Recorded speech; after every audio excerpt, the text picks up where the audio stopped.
Let's talk about something a lot of people are afraid of, saying no. If you've ever been offered a low-paying gig and thought, if I say no, they'll never book me again. I'll get blacklisted.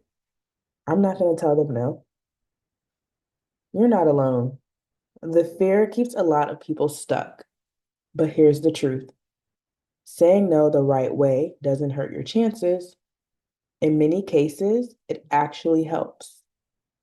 The problem isn't saying no. The problem is how people say it or why they say yes in the first place. Let's break this down simply. Most people say yes to low paying gigs because they're afraid of missing out. They think every opportunity is rare. They think agencies are watching closely, and they think one will ruin everything if they say no. That's not how this industry works. Agencies aren't looking for people who say yes to everything. They're looking for people who are reliable, clear, and easy to work with. And clarity builds trust. Now, this doesn't mean you say no to everything early on.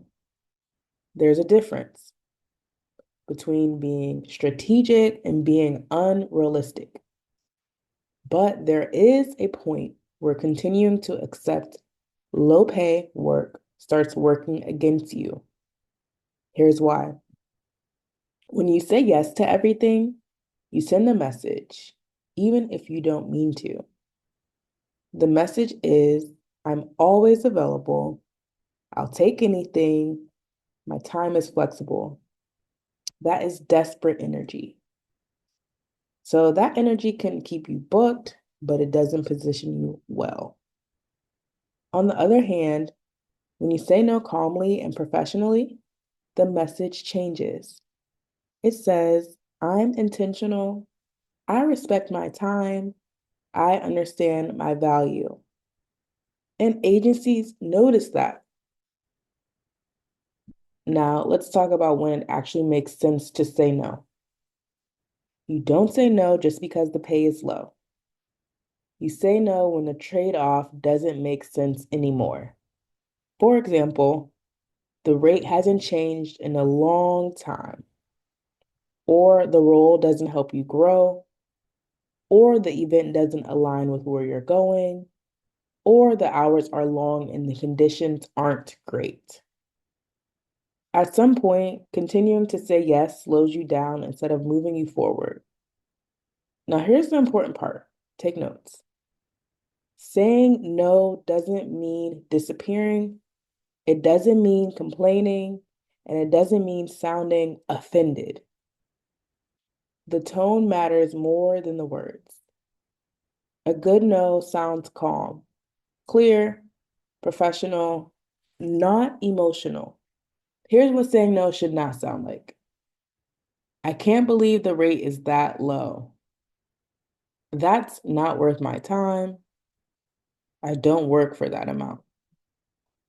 So those responses will shut doors.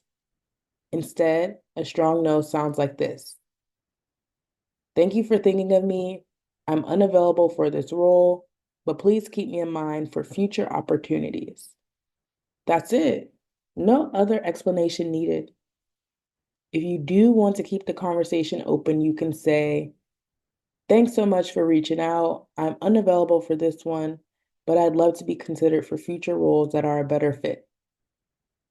That keeps the relationship intact. Now, let's talk about a mistake people make here. They over explain. They start justifying why they can't take the gig. They mention bills, they mention stress, they mention other offers. You don't need to do any of that.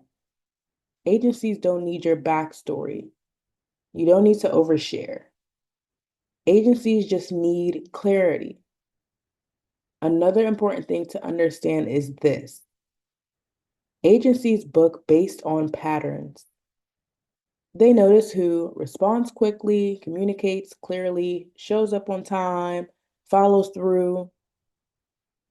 Saying no once does not erase that.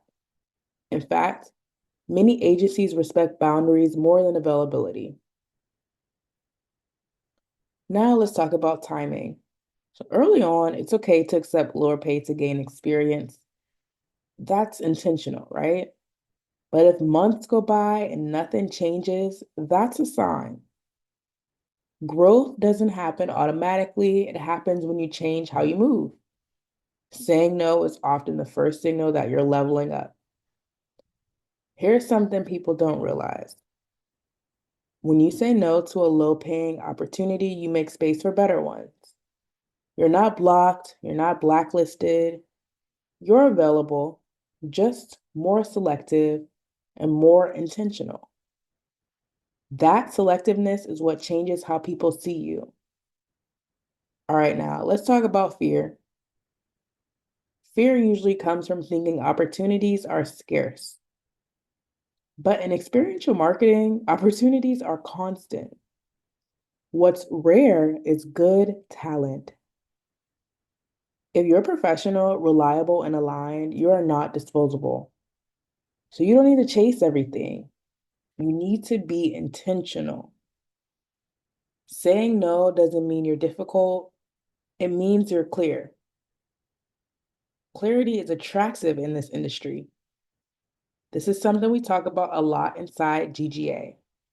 How to set boundaries without burning bridges, because long-term success here isn't about doing the most. It's about doing the right things consistently. If this video helped, subscribe for the next one. If you want deeper support and structure, the link is in the description. Move calmly, move intentionally. That's how you last.